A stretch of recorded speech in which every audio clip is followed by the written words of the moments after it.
तो बच्चों, अपनी चर्चा न्यूटन के प्रथम नियम पर चल रही है। मैं प्रथम नियम से संबंधित एक महत्वपूर्ण बात आपको बता दूं। प्रथम नियम को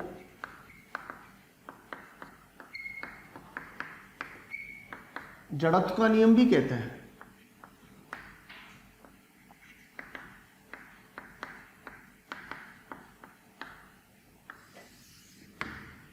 बच्चों, जो न्यूटन का पहला नियम है, इसे हम जड़त्व का नियम भी कहते हैं। जड़त्व जो शब्द है, जड़त्व शब्द का अर्थ समझ ले पहले। जड़त्व किसी वस्तु का वह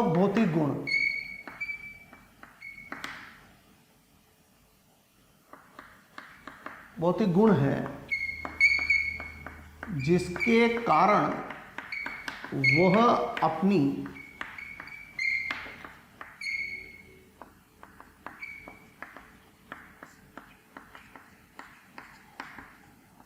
अवस्था परिवर्तन का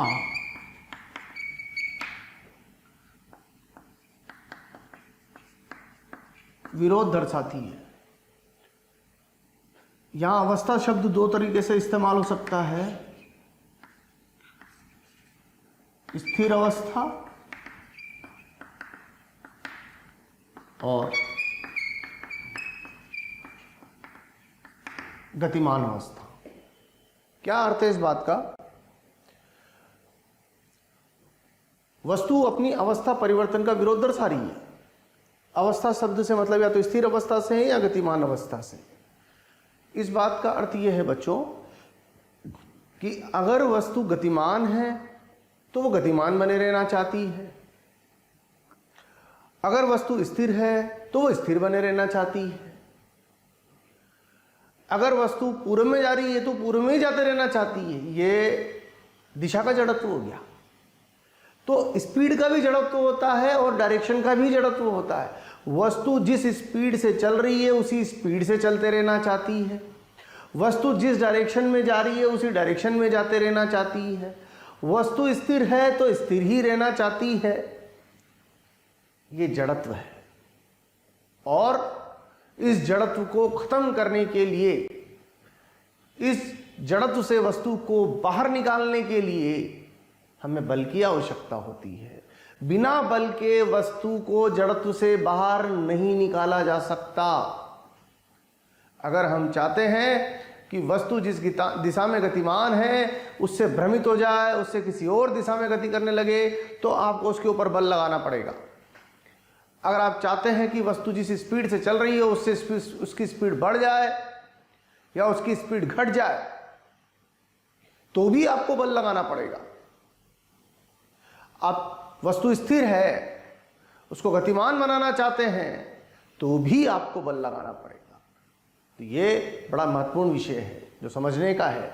जड़त्व शब्द का अर्थ समझिए। जड़त्व का मतलब वस्तु जिस अवस्था में है वो उसी अवस्था में रहना चाहती है। जड़त्व के अनेक उदाहरण हमारे सामने हैं। जैसे कोई घोड़ा और उसके ऊपर आदमी। अब घोड़ा खड़ा हुआ है। आपने नोटिस किया होगा कि जैसे ही घोड़ा अचानक चलना चालू करता है तो आदमी घोड़े के सापेक्ष पीछे की तरफ हो जाता है।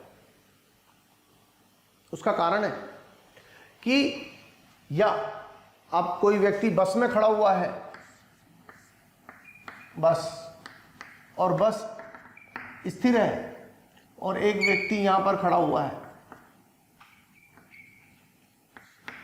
अब बस में अचानक त्वरण आ गया तो होगा क्या कि इस व्यक्ति का जो नीचे वाला हिस्सा बस के संपर्क में है वो तो बस के साथ आगे बढ़ जाएगा, लेकिन इस वाले हिस्से में गति नहीं थी। तो यहां गति नहीं थी और यहां गति पैदा करने के लिए बल यहां से यहां तक ट्रांसफर होने के लिए कुछ समय चाहिए, लेकिन ये अचानक हुआ, सडनली बस में एकदम एक्सेलरेशन आ गया, तो उस स्थिति में ये होगा कि ये व्यक्ति, इस स्थिति में ये बस यहां से शिफ्ट होके, ऐसा समझिए यहां आ गई, तो व्यक्ति का ये वाला नीचे वाला जो हिस्सा है वो तो बस के साथ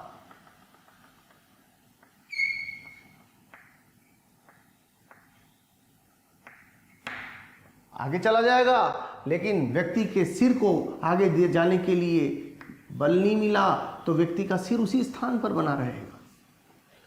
अब अगर जमीन के सापेक्ष बोले, जमीन के सापेक्ष,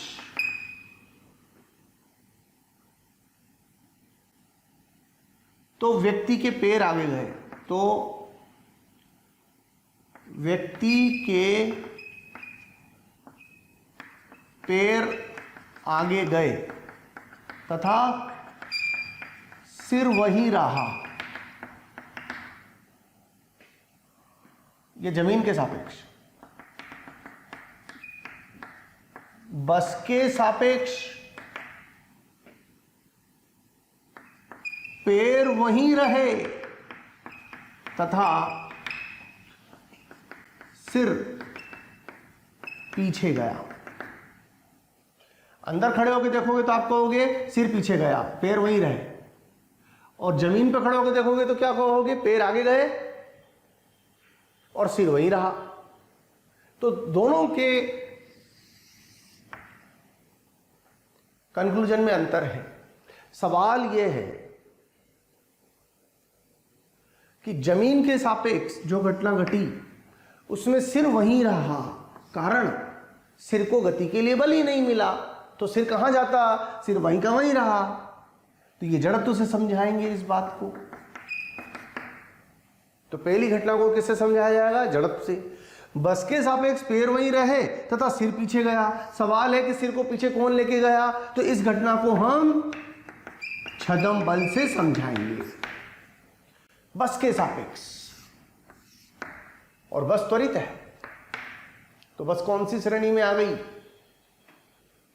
बस कौन सी श्रेणी में आ गई, अजड़त्व तंत्र की श्रेणी में आ गई। तो अजड़त्व तंत्र से देखने पर सिर पीछे गया, सिर को पीछे कौन लेके गया, छदम बल लेके गया। इसी घटना को ऐसे समझ सकते हैं,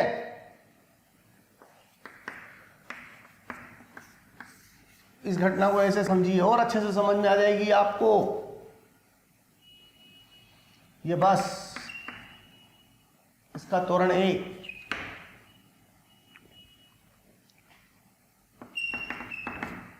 यहां स्थिर थी, और ये ब्लॉक, यहां कोई फ्रिक्शन नहीं है, स्मूथ।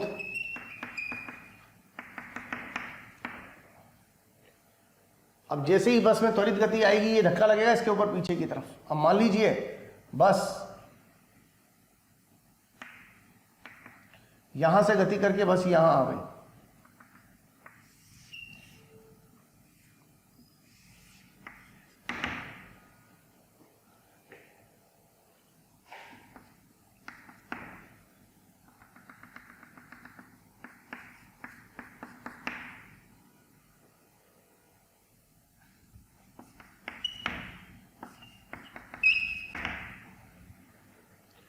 आप नोटिस करिए जो ब्लॉक है,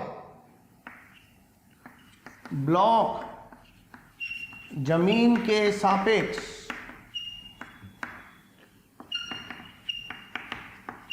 स्थिर है, ब्लॉक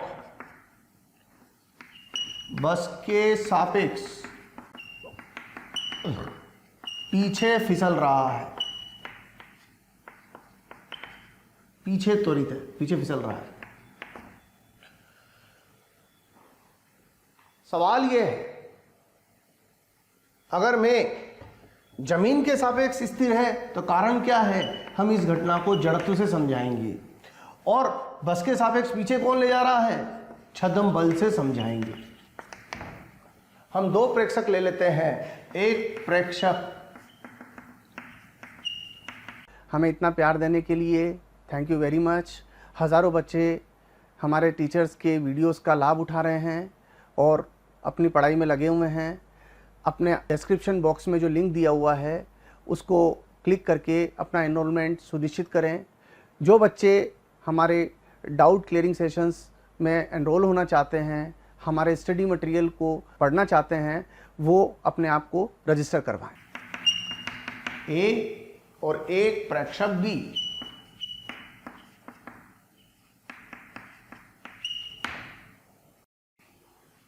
प्रेक्षक ए के सापेक्ष अगर हम बात करें,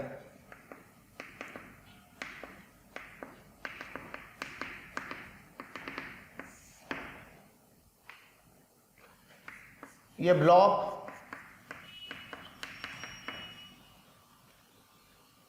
ये नॉर्मल फोर्स, ये mg, ये जड़त्वीय तंत्र में काम हो रहा है, जड़त्वीय तंत्र, और इसका त्वरण 0, और प्रेक्षक ए को ये स्थिर दिखाई देगा। आप देखिए प्रेक्षक ए के सापेक्ष इसकी स्थिति में कोई परिवर्तन नहीं हो रहा है। प्रेक्षक ए के सापेक्ष इसकी स्थिति जहां थी वहीं रहेगी। प्रेक्षक ए के सापेक्ष ब्लॉक की गति में कोई परिवर्तन नहीं हो रहा है, ब्लॉक स्थिर ही है। प्रेक्षक बी के सापेक्ष, प्रेक्षक बी, ये अजड़त्वीय तंत्र हो गया। अजड़त्वीय तंत्र, अजड़त्वीय तंत्र की अगर हम बात करें तो नॉर्मल फोर्स और mg ये तो यथावत रहेंगे, ये तो रियल फोर्सेस हैं जो थे। लेकिन अजड़त्वीय तंत्र में हम चर्चा कर चुके हैं, छदम बल का सहारा और लेना पड़ता है। छदम बल कितना लगता है? वस्तु का द्रव्यमान इंटू प्रेक्षक का त्वरण, प्रेक्षक बी का त्वरण। प्रेक्षक बी का त्वरण वही है जो बस का त्वरण है, तो छदम बल।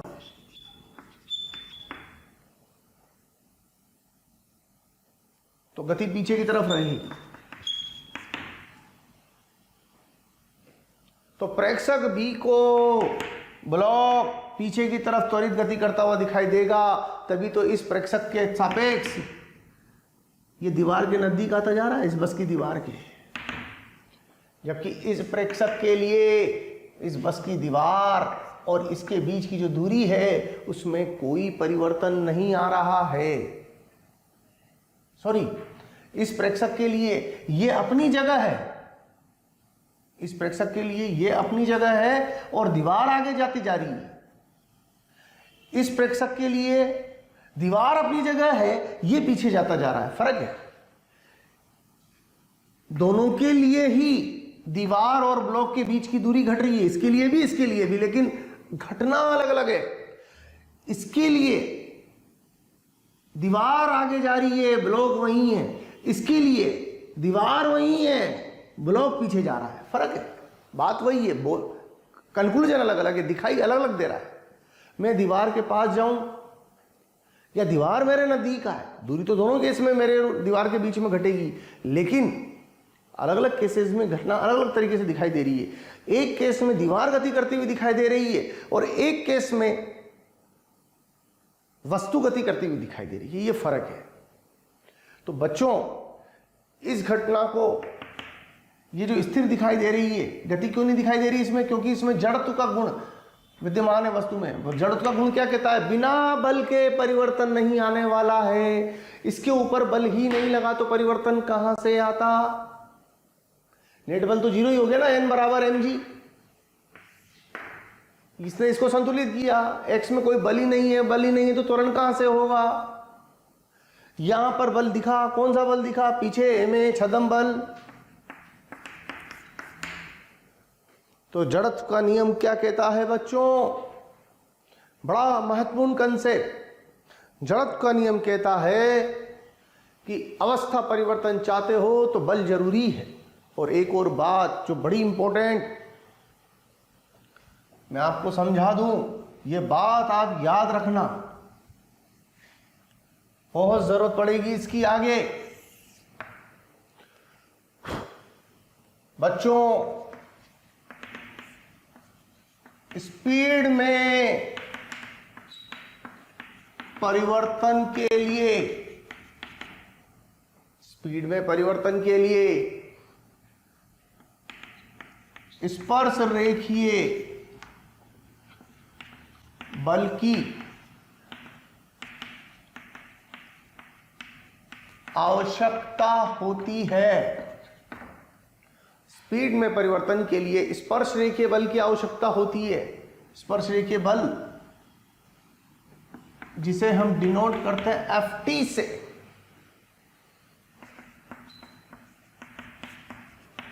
दिशा में परिवर्तन के लिए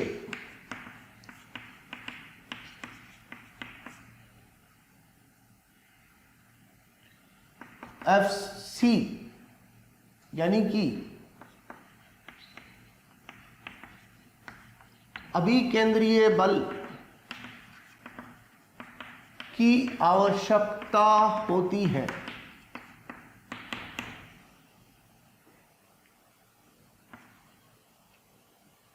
मतलब अगर कोई वस्तु ऐसे घूम रही है इस बिंदु पर,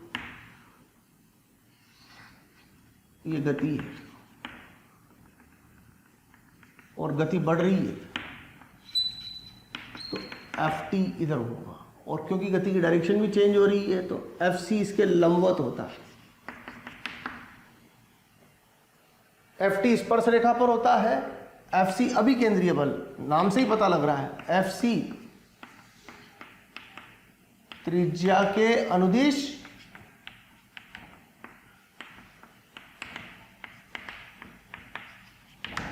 केंद्र की ओर होता है। बच्चों, Ft बराबर होता है m into D by D T of mod v, m into चाल में परिवर्तन की दर, और Fc बराबर होता है m इंटू, इसको m इंटू AT कहते हैं, m इंटू AC,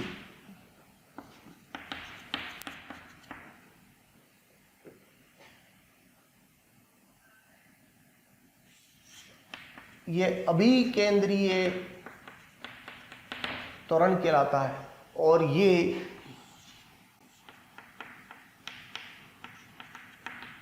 स्पर्श रेखीय त्वरण कहलाता है। ये फर्क है।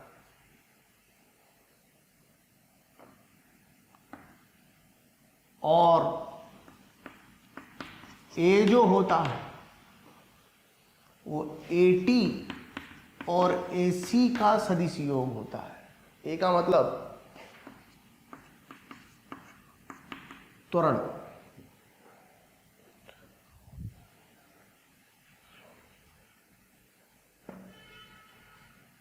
इसे कहेंगे त्वरण। ये त्वरण, ये स्पर्श रेखीय त्वरण, ये अभिकेंद्रीय त्वरण।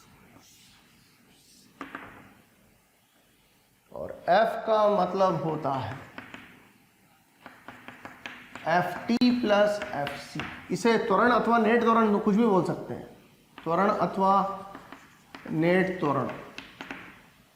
ये बल मतलब नेट बल, ये स्पर्श रेखा के अनुदिश बल, ये अभिकेंद्रीय बल। और क्योंकि ये हमेशा लंबवत होते हैं तो आप मोड A को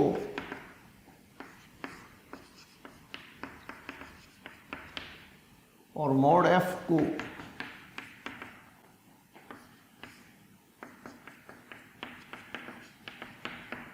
ऐसा लिख सकते हैं।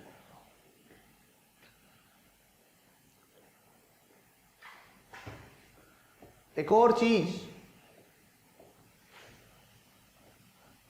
आपने काइनेमेटिक्स में पढ़ा है, A होता है वेग में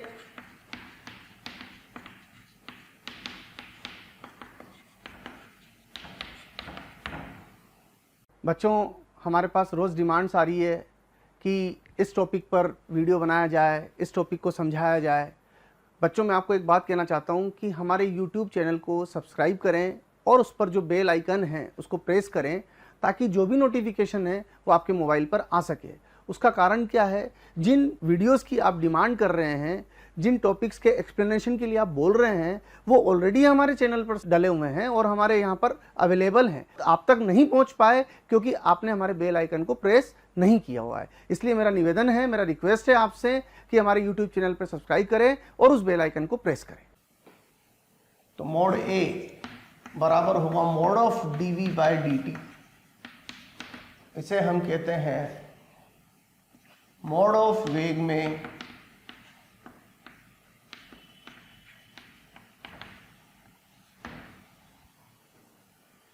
बच्चों, एक चीज का ध्यान रखना, ज्यादातर लोग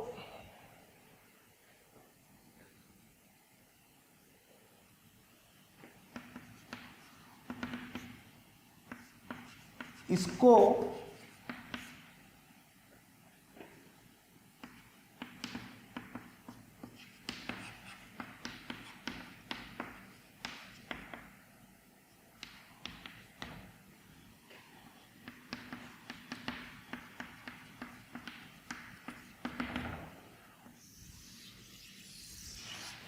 ये बड़ा महत्वपूर्ण पॉइंट लिखा है मैंने आपके सामने।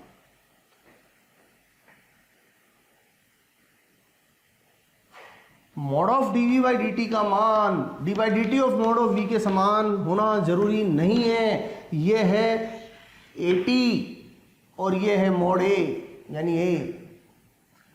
Mode of dv by dt a के बराबर है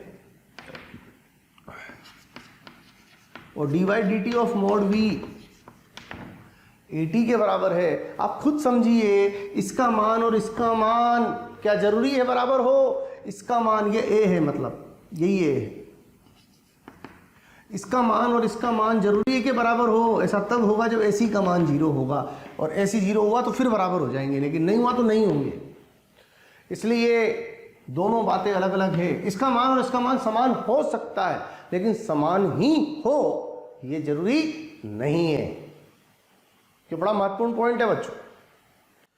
अब अपन चर्चा करते हैं बच्चों न्यूटन के गति के दूसरे नियम पर।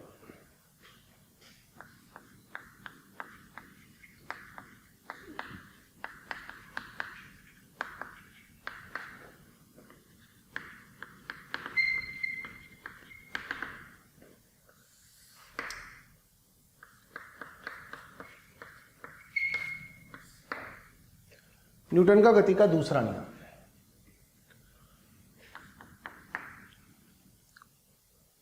बहुत सिंपल फंडामेंटल। जड़त्वीय तंत्र से मापे जाने पर यदि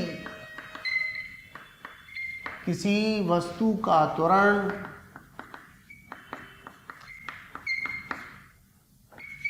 A दिखाई देता है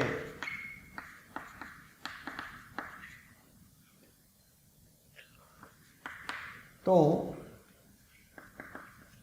वस्तु पर लगने वाला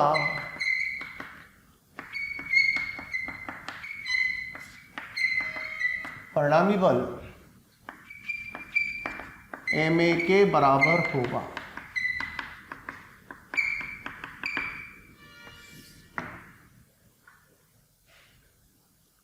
बात समझिए, जड़त्वीय तंत्र से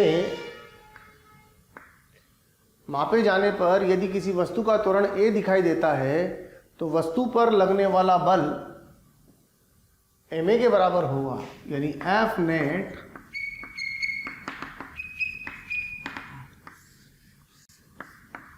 बराबर ma। सिंपल, यानी इसको लिख सकते हैं F नेट का परिणामी बल, this is sigma F. Sigma F का मतलब सभी बलों का सदिश योग, सभी बलों का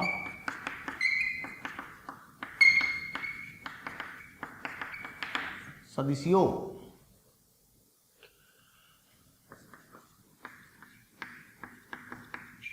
अजड़त्वीय तंत्र से मापे जाने पर यदि वस्तु का त्वरण ए हो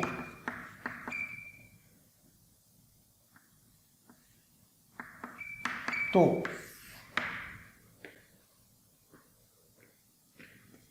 सिग्मा एफ प्लस एफ छदम बराबर एफ एम ए, ये है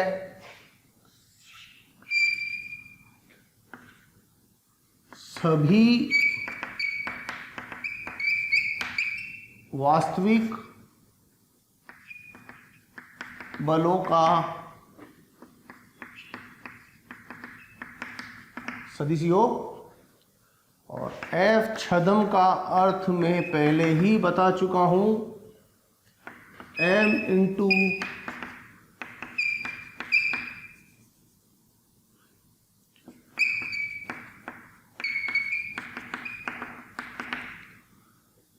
इसका अर्थ मैं बता चुका हूं पहले, निर्देश तंत्र का त्वरण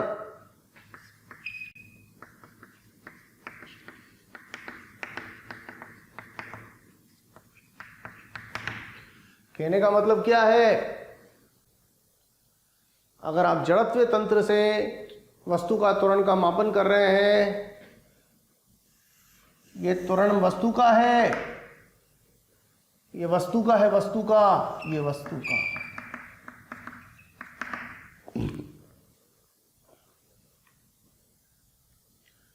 तो अगर आप जड़त्वीय तंत्र से वस्तु का त्वरण माप रहे हैं तो परिणामी बल और एम ए दोनों एक दूसरे के बराबर होंगे। लेकिन अगर आप अजड़त्वीय तंत्र से वस्तु का त्वरण माप रहे हैं तो परिणामी बल के साथ साथ, यानी वास्तविक बलों के परिणामी के साथ साथ आपको छदम बल भी वस्तु पर कंसीडर करना होगा। ये बहुत बेसिक सा डिफरेंस है। तो रियल फोर्सेस तो रहेंगे ही रहेंगे यहां पर, उनके साथ साथ छदम बल और शामिल हो जाएगा चर्चा में। इसमें एक चीज का ध्यान रखना है, सिग्मा एफ एक्स बराबर एम इंटू ए एक्स। अगर एक दिशा का त्वरण ले रहे हैं तो परिणामी भी एक दिशा का ही लेना है, सिग्मा एफ वाई बराबर एम इंटू ए वाई। सेकंड लॉ को हम एक और तरीके से लिखते हैं,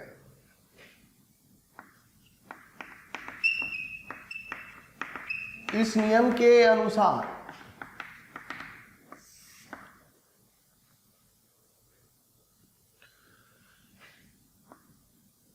एफ नेट बराबर होता है D by D T of P, कण के रेखीय संवेग में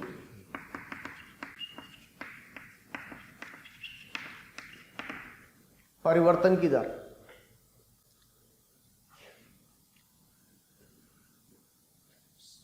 किसके सापेक्ष? समय के सापेक्ष।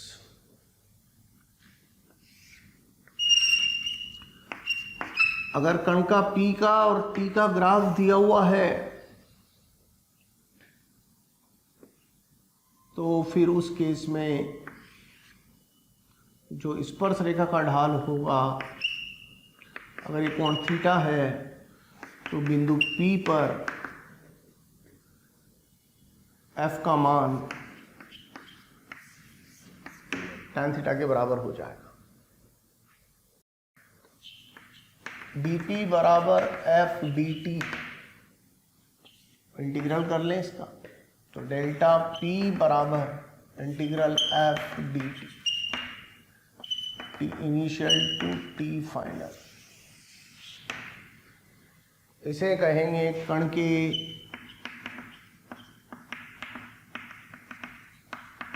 संवेग में परिवर्तन की दर, सॉरी, कण के संवेग में परिवर्तन।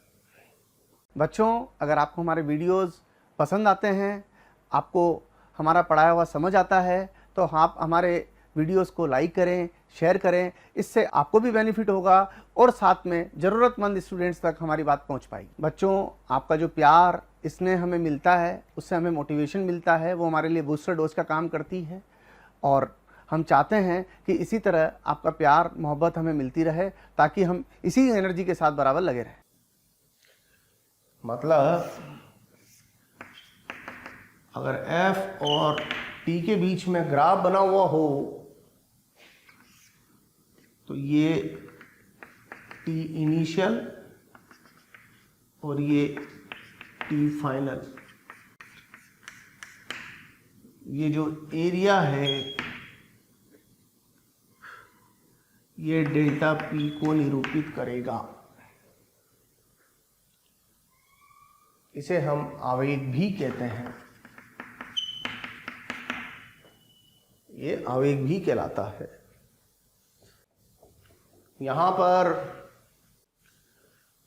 एक और बात समझने की है कि अगर आप fx देखना चाहते हैं तो मोमेंटम सिर्फ x डायरेक्शन का लेंगे और fy देखना चाहते हैं तो मोमेंटम सिर्फ y का लेंगे। डेल्टा px देखना चाहते हैं तो fx का इंटीग्रल लेंगे, डेल्टा py देखना चाहते हैं तो fy का इंटीग्रल लेंगे टाइम के रेस्पेक्ट। इसी तरीके से हम न्यूटन का गति का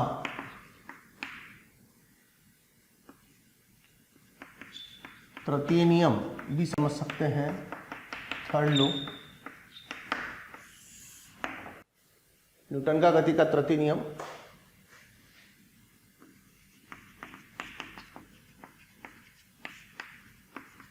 इस नियम के अनुसार यदि वस्तु A द्वारा B पर लगने वाले बल का मान F हो तो B द्वारा A पर लगने वाले बल का मान -F होगा। इस नियम के अनुसार यदि वस्तु A द्वारा B पर लगने वाले बल का मान F हो, A द्वारा B पर, तो B द्वारा A पर force on B by A, इसको पढ़ेंगे B पर A द्वारा, इसे पढ़ेंगे A पर B द्वारा। अगर इसको हमने F बोला हुआ है तो ये -F होगा। विशेषता क्या हुई? FBA और FAB का मोड बराबर होता है, जितना मान ये इसका उतना परिमाण इसका, परंतु FBA की दिशा और FAB की दिशा अपोजिट होती है। कैप का मतलब डायरेक्शन, इसकी डायरेक्शन और इसकी डायरेक्शन माइनस चिन्ह के साथ बराबर है, यानी कि जिस दिशा में ये है ये उसकी विपरीत दिशा में है। इसलिए FBA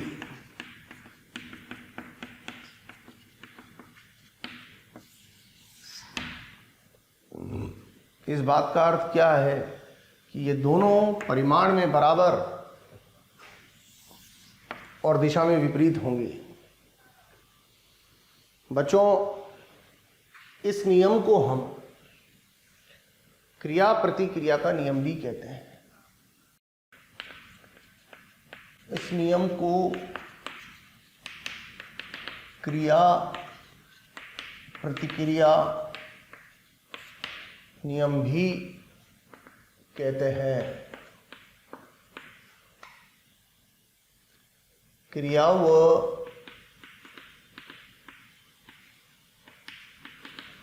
प्रतिक्रिया बल मात्रा में बराबर तथा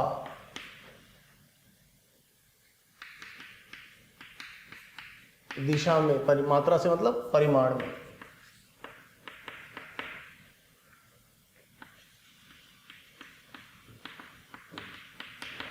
होंगे। क्रिया और प्रतिक्रिया बल की खास बात क्या है? परिमाण में बराबर, दिशा में विपरीत। इन दोनों में से आप किसी एक को क्रिया बोलिए तो दूसरा उसकी प्रतिक्रिया कहलाएगा।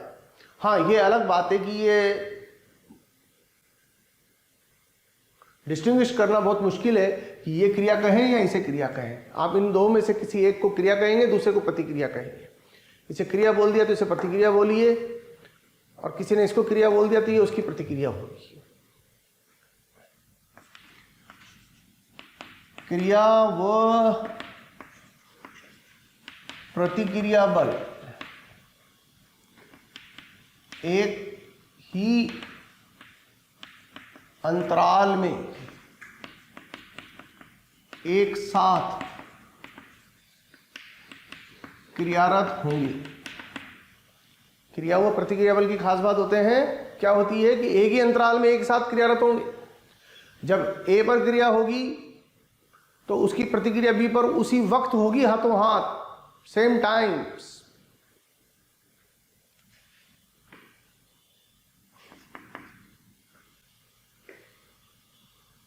ऐसा नहीं है क्रिया सुबह और प्रतिक्रिया शाम को।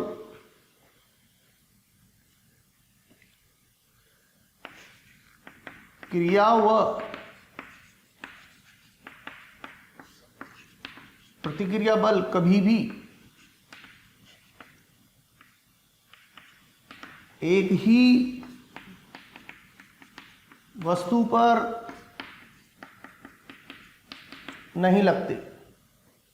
क्रिया व प्रतिक्रिया बल कभी भी एक ही वस्तु पर नहीं लगते। ऐसे समझिए इसको, फॉर एग्जांपल ये कोई टेबल है, ये ग्राउंड पर रखी है,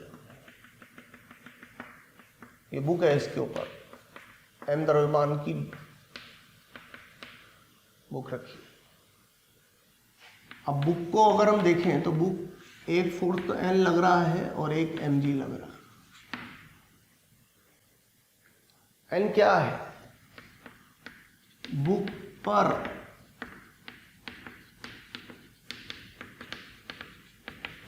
टेबल द्वारा बल। ये क्या है? बुक पर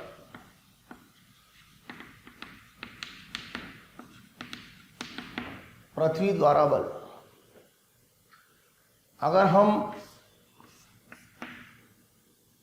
प्रतिक्रिया पढ़ना चाहते हैं, इस बल की प्रतिक्रिया पढ़ना चाहते हैं, तो बुक को और टेबल को इंटरचेंज कर दो। तो टेबल पर बुक द्वारा, तो टेबल पर बुक द्वारा तो ये हो जाएगा। इसमें बुक और पृथ्वी को इंटरचेंज कर दो तो पृथ्वी पर बुक द्वारा, तो ये पृथ्वी, इसको W बोल देते हैं, इस पूरे मान को W बोल दिया।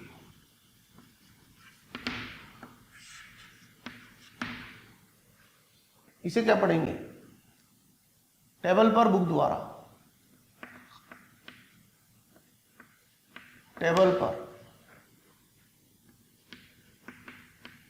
बुक द्वारा, ये पृथ्वी पर बुक द्वारा। अब अगर हम यहां देखें तो वस्तु का त्वरण 0 है, वस्तु का त्वरण 0 तो उस पर परिणामी बल 0 होना चाहिए, तो N बराबर W। अब N बराबर W समझ के ज्यादातर लोग ये समझते हैं कि ये और ये मात्रा में बराबर है, परिमाण में बराबर है और दिशा में विपरीत है, तो ये और ये क्रिया प्रतिक्रिया जोड़ा हो गया। बट ये और ये क्रिया प्रतिक्रिया जोड़ा नहीं है। N और W क्रिया प्रतिक्रिया युग्म नहीं है। ये इसकी प्रतिक्रिया नहीं है या ये इसकी प्रतिक्रिया नहीं है, इसकी प्रतिक्रिया ये है और इसकी प्रतिक्रिया ये है। दो बल मान में बराबर हो और दिशा में विपरीत हो, इससे खाली क्रिया प्रतिक्रिया युग्म नहीं बन जाता है। अगर आपको किसी बल का प्रतिक्रिया बल देखना है तो पहले उसे पढ़िए कि वो किस पर है, किसके द्वारा है, फिर उल्टा पढ़ के देखिए, इंटरचेंज करके देखिए, तो प्रतिक्रिया समझ में आ जाएगी।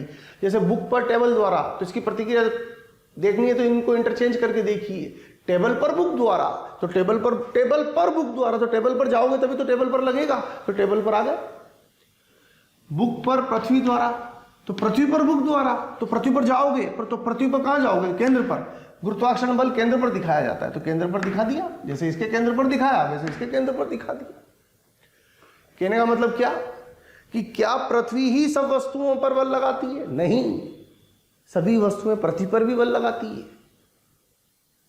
परंतु जब इस चौक को छोड़ता हूं तो चौक ही नीचे पृथ्वी की तरफ क्यों जा रही है, पृथ्वी तो नहीं आ रही इसकी तरफ। उसका कारण है, भले ही पृथ्वी द्वारा इस पर लगने वाला बल और इसके द्वारा पृथ्वी पर लगने वाला बल भले ही बराबर हो, लेकिन चौक का द्रव्यमान अत्यंत छोटा होने के कारण त्वरण इसका पृथ्वी की तुलना में काफी ज्यादा होगा, क्योंकि त्वरण का फार्मूला है F/m। तो F तो दोनों में बराबर है, पृथ्वी द्वारा वस्तु पर और वस्तु द्वारा पृथ्वी पर, परंतु वस्तु और पृथ्वी के द्रव्यमान में बहुत अंतर है, तो इसमें भी बहुत अंतर होगा।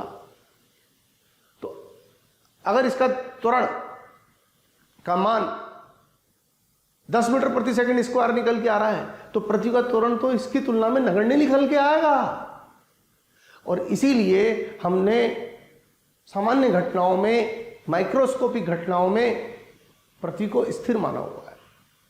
तो हम यहां पर पृथ्वी पर होने वाली छोटी घटनाओं में पृथ्वी को स्थिर मान के ही काम करते हैं, तो पृथ्वी को स्थिर मान के ही काम करते हैं। समझ आई? बच्चों, अगर आपको लगता है कि जो टॉपिक्स हम यहाँ पढ़ा रहे हैं वो आपको चाहिए, तो आप हमें कॉल करें। हमारा नंबर है 180021217999। एक बार मैं फिर से रिपीट कर रहा हूँ बच्चों, नंबर बहुत याद रखना बहुत ज़रूरी है, 180021217999। Thank you very much.